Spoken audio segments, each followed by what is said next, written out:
4 முனை போட்டி, 5 முனை போட்டி, போட்டா போட்டி எல்லாம் பேசிட்டு இருக்காங்க. தமிழ்நாட்டு அரசியல் களம் என்பது இருமுனை போட்டி தான். ஒன்று தாவேக, இன்னொன்று திருட்டு திமுக. தீய சக்தி திமுக. திமுக 3 வகைப்படும்.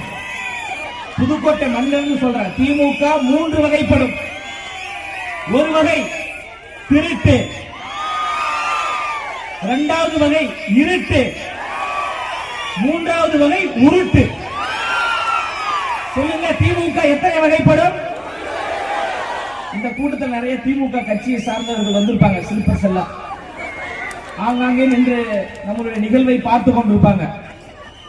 ஆனா பர்வேஸ் அவர்கள் மீது எனக்கு ஒரு கடுமையான ஒரு கோபம். அண்ணா, ஒரு பொதுக்கூட்டம் இருக்கு வாங்க அப்படின்னாரு. வந்து பார்த்தாலும் தெரியும் பொதுக்கூட்டம் கிடையாது, மாநாடு என்று. மாநாடு போன்ற கூட்டம். அதனால இங்கே மறைவாக நின்று வேடிக்கை பார்த்துக் கொண்டிருக்கிற திமுக கட்சியை சார்ந்தவர்களும் இதை நீங்க சொல்லுங்க. திமுக 3 வகைப்படும். சொல்லுங்க, ஒரு வகை, இரண்டாவது வகை, மூன்றாவது வகை திருட்டு, இருட்டு, உருட்டு. இந்த 3 வகை கொண்ட திமுகவை தமிழ்நாட்டிலிருந்து விரட்டக்கூடிய ஒரே தலைவர் அண்ணன் விஜய் அவர்கள் தான். கூடும் கூட்டம் ஓட்டாக மாறுமா? ஆம், கூடும் கூட்டம் ஓட்டாக மாறும். இங்கே கூடியிருக்கின்ற கூட்டம் என்பது கூடி கலையும் கூட்டம் அல்ல, திமுகவை கூண்டோடு வீழ்த்தக்கூடிய கூட்டம். கோட்டருக்கோ கோழி பிரியாணிக்கோ 2000 ரூபாய் காசுக்கு கூடக்கூடிய கூட்டம் கிடையாது. தமிழ்நாட்டை வஞ்சித்துக் கொண்டிருக்கின்ற, தமிழ்நாட்டு மக்களுடைய வரிப்பணத்தை கொள்ளையடித்துக் கொண்டிருக்கின்ற, தமிழ்நாட்டை ஏமாற்றிக் கொண்டிருக்கின்ற திமுக என்கின்ற தீய சக்தியை வீழ்த்துவதற்காக மக்கள் எல்லோரும் தன்னியல்பாக கூடியிருக்கின்ற மக்கள் கூட்டம். தலைவர் வந்து திமுகவை தீய சக்தின்னு சொல்றாருல, சும்மா சொல்லல. தீய சக்தி மக்களுக்கு தீமை செய்ததால், மக்களுக்கு பொய்யை சொன்னதால், மக்களை ஏமாற்றியதால் தீய சக்தின்னு சொல்றாரு. இப்ப நம்ம யாராவது ஒருத்தர் ஏமாற்றிட்டா என்ன சொல்லுவோம்? தப்பு பண்ணிட்டான்பா, ஏமாத்திட்டான்பா. இப்ப ஏமாத்துறவங்களை திருடர் அப்படின்னு நம்ம சொல்லுவோம்.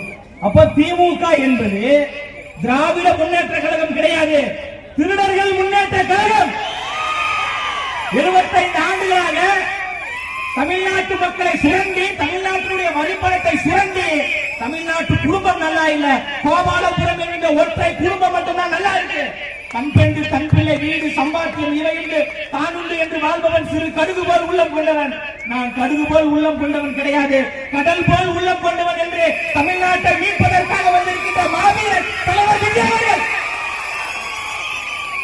நம்மளை எதிர்கொள்ள திராணி இல்லாமல் தான் பல அவதூறுகளை, பல நெருக்கடிகளை, பல பிரச்சனைகளை அவர்களாக உருவாக்குறாங்க. எவ்வளவு நெருக்கடிகள் வந்தாலும், எவ்வளவு ஒடுக்குமுறைகள் வந்தாலும் அதையெல்லாம் எதிர்கொள்ளக்கூடிய தலைவர் தான் அண்ணன் விஜய் அவர்கள்.